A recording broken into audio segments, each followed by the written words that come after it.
শেষ হয়েছে সেদিন থেকে আমার হাত আল্লাহ নিয়ে নিয়েছে। আমার দেহটা আমার রবের। সুবহানাল্লাহর আওয়াজ একটু জোরে বলতে হবে। আমার দেহে যে চোখ আছে, চোখটা আমার রবের, আলোটা আমার রবের, হাতটা আমার রবের, আঙ্গুলটা আমার রবের, পাটা আমার রবের, শরীরটা আমার রবের, ব্রেনটা আমার রবের। আমার যা আছে সব তো রবের। আমার বলতে তো কিছু নাই, আপত্তি করব কিভাবে? তাই সর্বদা শুকরিয়া আদায় করেছি।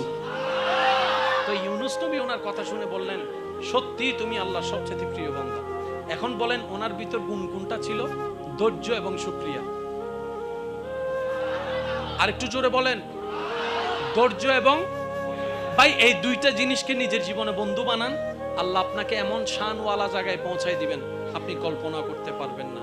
আচ্ছা, ইমাম হোসেন যে কারবালার ময়দানে শাহাদত বরণ করেছেন, এই কুয়াকে এত কম বেশি সবারই জানা। নবী রহমতুল্লিল আলামিনকে আল্লাহ আগে থেকে জানাই দিয়েছেন। উনি কি একবারও দোয়া করেছেন আল্লাহ কাহিনী পাল্টাই দাও? ভাই শুনি নাই আমি।